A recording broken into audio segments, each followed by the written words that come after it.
जय माता दी भक्तों। नवरात्रि के दूसरे दिन आप सभी भक्तों का हार्दिक स्वागत है।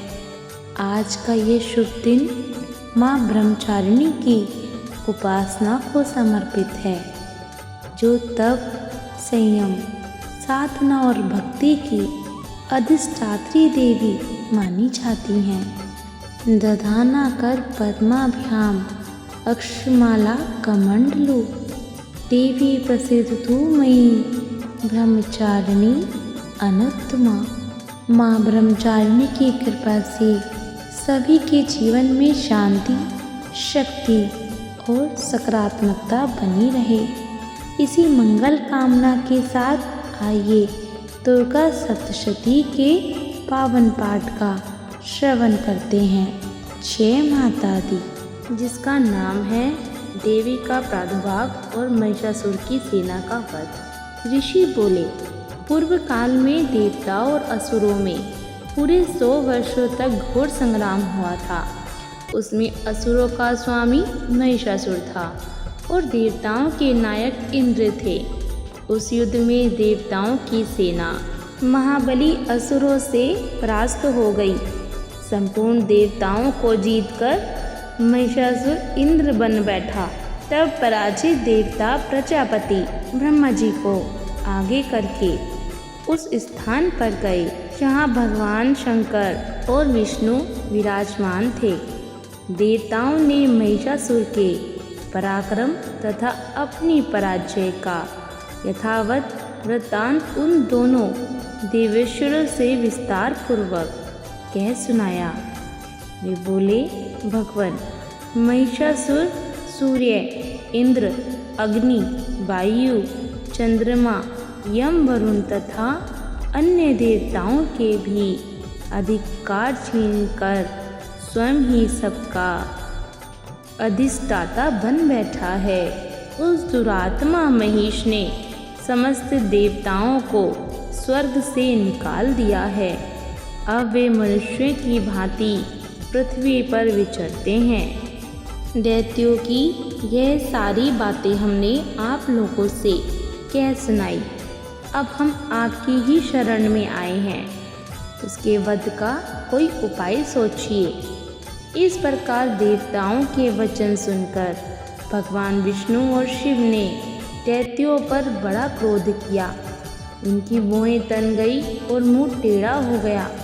तब अत्यंत कोप से भरे हुए चक्रपाणी श्री विष्णु के मुख से एक महान तेज प्रकट हुआ। इसी प्रकार ब्रह्मा, शंकर तथा इंद्र आदि अन्य देवताओं के शरीर से भी बड़ा भारी तेज निकला। वह मिलकर एक हो गया। महान तेज का वह पुंज चलते हुए पर्वत सा जान पड़ा। देवताओं ने देखा, वहाँ उनकी ज्वालाएं संपूर्ण दिशाओं में व्याप्त हो रही थी। संपूर्ण देवताओं के शरीर से प्रकट हुए उस तेज की कहीं तुलना नहीं थी। एकत्रित होने पर वह एक नारी के रूप में परिणत हो गया और वह अपने प्रकाश से तीनों लोकों में व्याप्त जान पड़ा। भगवान शंकर का जो तेज था, उससे उस देवी का मुख प्रकट हुआ। यमराज के तेज से उसके सिर में बाल उत्पन्न हुए। श्री विष्णु भगवान के तेज से उसकी भुजाएं उत्पन्न हुई। चंद्रमा के तेज से दोनों स्तनों का और इंद्र के तेज से कटि प्रदेश का प्रादुर्भाव हुआ। वरुण के तेज से जंघा, पिंडली तथा पृथ्वी के तेज से नितंब भाग प्रकट हुआ। ब्रह्मा के तेज से दोनों चरण और सूर्य के तेज से उनकी उंगलियां उत्पन्न हुई। वसुओं के तेज से हाथों की अंगुलियां और कुबेर के तेज से नासिका प्रकट हुई। उस देवी के दांत प्रजापति के तेज से और तीनों नेत्र अग्नि के तेज से प्रकट हुए थे। उसकी भौहें संध्या के और कान वायु के तेज से उत्पन्न हुए थे। इसी प्रकार अन्याय देवताओं के तेज से भी उस कल्याणमयी देवी का आविर्भाव हुआ। तदनंतर समस्त देवताओं के तेज कुंज से प्रकट हुई देवी को देखकर महिषासुर के सताए हुए देवता बहुत प्रसन्न हुए। पिनाकधारी भगवान शंकर ने अपने शूल से एक शूल निकालकर उन्हें दिया। फिर भगवान विष्णु ने भी अपने चक्र से चक्र उत्पन्न करके भगवती को अर्पण किया। वरुण ने भी शंख भेंट किया, अग्नि ने उन्हें शक्ति दी और वायु ने धनुष तथा बाण से भरे हुए 2 तरकश प्रदान किए। सहस्त्र नेत्रों वाले देवराज इंद्र ने अपने व्रज से व्रज उत्पन्न करके दिया और ऐरावत हाथी से उतारकर 1 घंटा भी प्रदान किया। यमराज ने काल दंड से दंड, वरुण ने पाश, प्रजापति ने स्फटिक की माला तथा ब्रह्मा जी ने कमंडलू भेंट किया। सूर्य ने देवी के समस्त रोमकूपों में अपनी किरणों का तेज भर दिया। काल ने उन्हें चमकती हुई ढाल और तलवार दी। क्षीर सागर ने उज्ज्वल हार तथा कभी जीर्ण न होने वाले 2 दिव्य वस्त्र भेंट किए। साथ ही उन्होंने दिव्य चूड़ामणि, 2 कुंडल, कड़े, उज्ज्वल अर्धचंद, सब बाहुओं के लिए केयूर, दोनों चरणों के लिए निर्मल नुपुर, गले की सुंदर हंसली और सब अंगुलियों में पहनने के लिए रत्नों की बनी अंगूठियां भी दी। विश्वकर्मा ने उन्हें अत्यंत निर्मल फरसा भेंट किया। साथ ही अनेक प्रकार के अस्त्र और अभेद कवच दिए।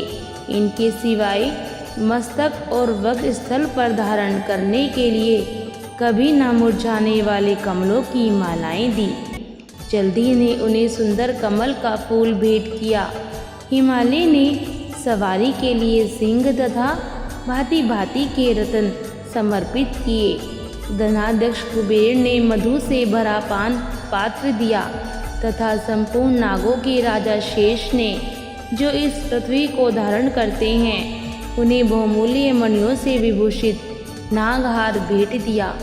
इसी प्रकार अन्य देवताओं ने भी आभूषण और अस्त्र शस्त्र देकर देवी का सम्मान किया। तत्पश्चात उन्होंने बारंबार अट्ठास पूर्वक अत्यंत उच्च स्वर से किया हुआ सिंहनाद कहीं समा न सका। आकाश उसके सामने छोटा प्रतीत होने लगा। उससे बड़ी भयानक प्रतिध्वनि हुई, जिससे संपूर्ण विश्व में हलचल मच गई और समुद्र कांप उठे। पृथ्वी डोलने लगी और समस्त पर्वत हिलने लगे। उस समय देवताओं ने अत्यंत प्रसन्नता के साथ सिंहवाहिनी भवानी से कहा, देवी तुम्हारी जय हो। साथ ही महर्षियों ने भक्ति भाव से विनम्र होकर उनकी स्तुति की। संपूर्ण त्रिलोकी को शोकग्रस्त देख दैत्यगण अपनी समस्त सेना को कवच आदि से सुसज्जित कर हाथों में हथियार लेकर सहसा उठकर खड़े हो गए। उस समय महिषासुर ने बड़े क्रोध में आकर कहा, ओह यह क्या हो रहा है।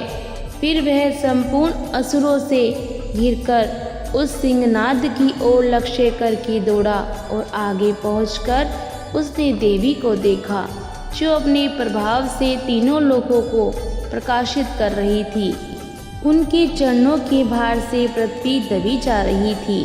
माथे के मुकुट से आकाश में रेखा सी खींच रही थी तथा वे अपने धनुष की टंकार से सातों पातालों को शुद्ध कर देती थी। देवी अपनी हजारों भुजाओं से संपूर्ण दिशाओं को आच्छादित करके खड़ी थी।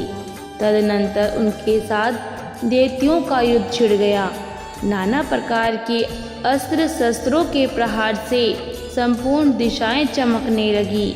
चिक्षु नामक महान असुर, जो महिषासुर का सेना नायक था, वह देवी के साथ युद्ध करने लगा। अन्य दैत्यों की चतुरंगिणी सेना साथ लेकर चामर भी लड़ने लगा। 60,000 रथियों के साथ आकर उद्रक नामक महादैत्य ने लोहा लिया। 1 करोड़ रथियों को साथ लेकर महानु नामक दैत्य युद्ध करने लगा, जिसके रोए तलवार के समान तीखे थे। वे असीलोमा नाम का महादैत्य 5 करोड़ रथी सैनिकों सहित युद्ध में आ डटा। 60 लाख रथियों से घिरा हुआ वाशकल नामक दैत्य भी उस युद्ध भूमि में लड़ने लगा। परिवारित नामक दानव 1 करोड़ रथियों की सेना लेकर युद्ध करने लगा।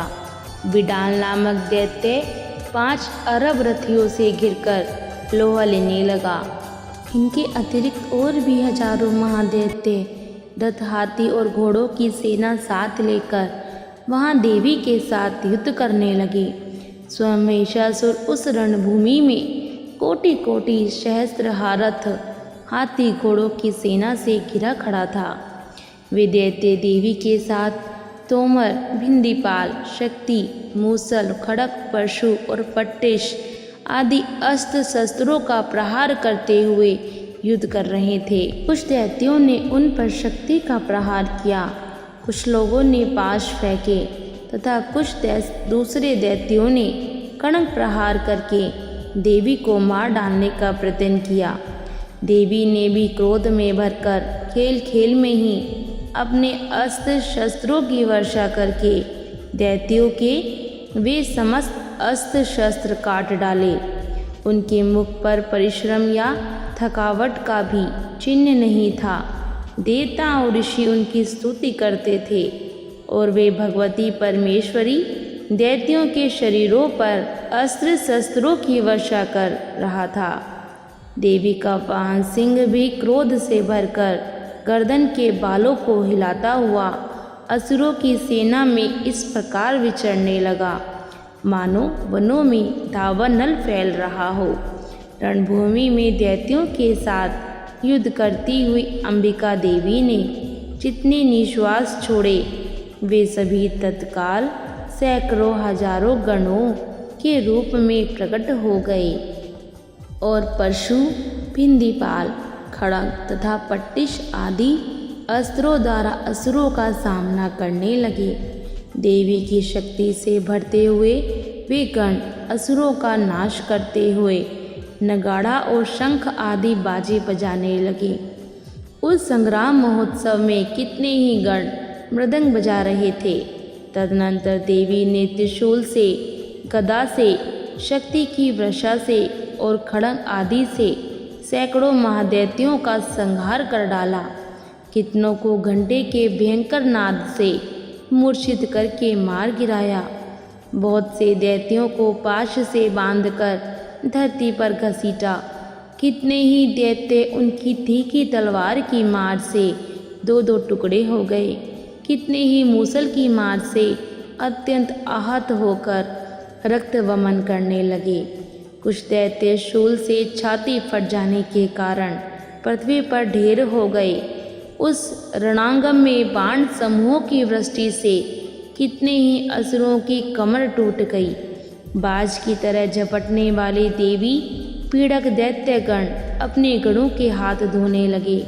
कईयों की बाहें छिन्न भिन्न हो गईं, कितनों की गर्दनें कट गईं। कितने ही दैत्यों के मस्तक कट कट कर गिरने लगे। कुछ दैत्यों के शरीर मध्य भाग में ही विदीर्ण हो गए। कितने ही महादैत्य जांघें कट जाने से पृथ्वी पर गिर पड़े। कितनों को ही देवी ने वहाँ एक पैर और एक नेत्र वाले करके 2 टुकड़ों में चीर डाला। कितने ही दैत्य मस्तक कट जाने पर भी गिरकर फिर उठ जाते और केवल धड़ के रूप में ही हथियार हाथ में ले देवी के साथ युद्ध करने लगते थे। दूसरे कबंध युद्ध के बाजुओं की लय पर नाचते थे। कितने ही बिना सिर के धड़ हाथों में खड़ग शक्ति और स्त्री लिए दौड़ते थे तथा दूसरे राक्षस ठहरो ठहरो यह कहते हुए देवी को युद्ध के लिए ललकारते थे। जहाँ वह घोर संग्राम हुआ था वहाँ भी देवी के गिराए हुए रथ, हाथी, घोड़े और असुरों की लाशों से धरती ऐसे पट गई थी कि वहाँ चलना असंभव हो गया था। दैत्यों की सेना में हाथी, घोड़े और असुरों के शरीरों से इतनी अधिक मात्रा में रक्तपात हुआ था कि थोड़ी ही देर में वहाँ खून की बड़ी बड़ी नदियाँ बहने लगी। जगदम्बा ने दैत्यों की विशाल सेना को क्षण भर में नष्ट कर दिया। ठीक उसी तरह जैसे तृण और कांट के भारी ढेर को आग कुछ ही क्षणों में भस्म कर देती है। देवी का सिंह भी गर्दन के बालों को हिला हिलाकर जोर से गर्जना करता हुआ असुरों के शरीरों से मानो प्राण खींच लेता था। वहाँ देवी के गणों ने भी उन महादैत्यों के साथ ऐसा युद्ध किया जिससे आकाश में खड़े हुए देवता गण उन पर प्रसन्न हुए और फूलों की वर्षा करने लगे। दुर्गा सप्तशती का दूसरा अध्याय समाप्त हुआ। ऋषि बोले, दैत्यों की सेना को इस प्रकार तहस नहस होते देख महादैत्य सेनापति चिक्षुर क्रोध में भरकर अंबिका देवी से युद्ध करने के लिए आगे बढ़ा। वह असुर रणभूमि में देवी के ऊपर इस प्रकार बाणों की वर्षा करने लगा जैसे बादल मेरुगिरी के शिखर पर पानी की धारा बरसा रहा हो। तब देवी ने अपने बाणों से उसके बाण समूहों को अनायास से ही काटकर उसके घोड़ों और सारथी को भी मार डाला। साथ ही उसके धनुष तथा अत्यंत ऊंची ध्वजा को भी तत्काल काट गिराया। धनुष कट जाने पर उसके अंगों को अपने बाणों से बींध डाला। धनुष, रथ, घोड़े और सारथी के नष्ट हो जाने पर वह असुर ढाल और तलवार लेकर देवी की ओर दौड़ा। उसने तीखी धार वाली तलवार से सिंह के मस्तक पर चोट करके देवी की बाएं भुजा में बड़े वेग से प्रहार किया। राजन, देवी की भुजा पर पहुँचते ही वह तलवार टूट गई। फिर तो क्रोध से लाल आंखें करके उस राक्षस ने शूल हाथों में लिया और उसे उस महादैत्य ने भगवती भद्रकाली के ऊपर चलाया। वह शूल आकाश से गिरते हुए सूर्यमंडल की भांति अपने तेज से प्रज्वलित हो उठा। उस शूल को अपनी ओर आते देख देवी ने भी शूल से प्रहार किया। उससे राक्षस के शूल के सैकड़ों टुकड़े हो गए। साथ ही महादैत्य चिक्षुर की भी धज्जियां उड़ गई। वह प्राणों से हाथ धो बैठा। महिषासुर के सेनापति उस महापराक्रमी चिक्षुर के मारे जाने पर देवताओं को पीड़ा देने वाला राक्षस चामर हाथी पर चढ़कर आया। उसने भी देवी के ऊपर शक्ति का प्रहार किया, किंतु जगदम्बा ने उसे अपने हुंकार से ही आहत एवं निष्प्रभ करके तत्काल पृथ्वी पर डाल दिया। शक्ति को टूटकर गिरी हुई देख चामर को बड़ा क्रोध हुआ। अब उसने शूल चलाया, किंतु देवी ने उसे भी बाणों द्वारा काट डाला। इतने में ही देवी का सिंह उछलकर हाथी के मस्तक पैर पर चढ़ बैठा और उस दैत्य के साथ महायुद्ध करने लगा। वे दोनों लड़ते लड़ते हाथी से उतरकर पृथ्वी पर आ गए और अत्यंत क्रोध से भरकर एक दूसरे पर बड़े भयंकर प्रहार करते हुए लड़ने लगे। तदनंतर सिंह बड़े वेग से आकाश की ओर उछला और उधर से गिरते समय उसने पंजों की मार से चामर का सिर धड़ से अलग कर दिया। इसी प्रकार राक्षस उद्रग भी शिला और वृक्ष आदि की मार खाकर रणभूमि में देवी के हाथ से मारा गया तथा दैत्य कराल भी दांतों, मुक्कों और थप्पड़ों की चोट से धराशायी हो गया। क्रोध से भरी हुई देवी ने गदा की चोट से उधर दैत्य का कचूमर निकाल डाला। इसी तरह बिंदीपाल से वाशकल को तथा बाणों से ताम्र और अंधक को मौत के घाट उतार दिया। 3 नेत्रों वाली परमेश्वरी ने त्रिशूल से उग्रास्य, उग्रवीर्य तथा माँ हनु नामक दैत्यों को मार डाला। तलवार की चोट से विडाल के मस्तक को धड़ से काट गिराया। दुर्धर और दुर्मुख इन दोनों दैत्यों को भी अपने बाणों से यमलोक भेज दिया। इस प्रकार अपनी सेना का संहार होते देख महिषासुर ने भैंसे का रूप धारण करके देवी के गणों को त्रास देना आरंभ किया। किन्हीं को थुतुन से मारकर, किन्हीं के ऊपर खुरों का प्रहार करके, किन्हीं को पूंछ से चोट पहुंचाकर, कुछ को सींगों से विदीर्ण करके, कुछ गणों को वेग से, किन्हीं को सिंहनाद से, कुछ को चक्कर देकर और कितनों को निश्वास वायु के झोंकों से धराशायी कर दिया। इस प्रकार गणों की सेना को गिराकर वह असुर महादेवी के सिंह को मारने के लिए झपटा। इससे जगदम्बा को बड़ा क्रोध आया। उधर महापराक्रमी महिषासुर भी क्रोध से भरकर धरती को खुरों से खोदने लगा तथा अपने सींगों से ऊंचे ऊंचे पर्वतों को उठाकर फेंकने और गरजने लगा। उसके वेग से चक्कर देने के कारण पृथ्वी शुद्ध होकर फटने लगी। उसकी पूंछ से समुद्र चारों ओर से धरती को डुबाने लगा। उसके हिलते हुए सींगों के आघात के कारण बादलों के खंड खंड हो गए। इस प्रकार क्रोध से भरे हुए उस महादैत्य को अपनी ओर आते देख चंडिका ने उसका वध करने के लिए महान क्रोध किया। देवी ने पाश फेंककर उस महान असुर को बांध लिया। उस महासंग्राम में बंध जाने पर उसने भैंसे का रूप त्याग दिया और तत्काल सिंह के रूप में वह प्रकट हो गया। उस अवस्था में जगदम्बा ज्यों ही उसका मस्तक काटने को तत्पर हुई, त्यों ही वह खड़गधारी पुरुष के रूप में दिखाई देने लगा। तब देवी ने तुरंत ही बाणों की वर्षा करके ढाल और तलवार के साथ उस पुरुष को भी मर्माहत कर दिया। इतने में ही वह महान गजराज के रूप में बदल गया। तब वह अपनी सूंड से देवी के विशाल सिंह को खींचने और गरजने लगा। खींचते समय देवी ने तलवार से उसकी सूंड काट डाली। अब उस महादैत्य ने पुनः भैंसे का शरीर धारण कर लिया और पहले की भांति चराचर प्राणियों सहित तीनों लोगों को व्याकुल करने लगा। तब क्रोध से भरी हुई चंडिका बारंबार उत्तम मधु का पान करने लगी और लाल आंखें करके हंसने लगी।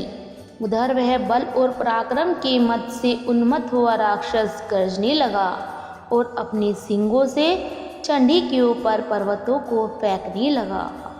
उसी समय देवी अपने बाणों के समूहों से उसके फेंके हुए पर्वतों को चूर्ण करती हुई बोली।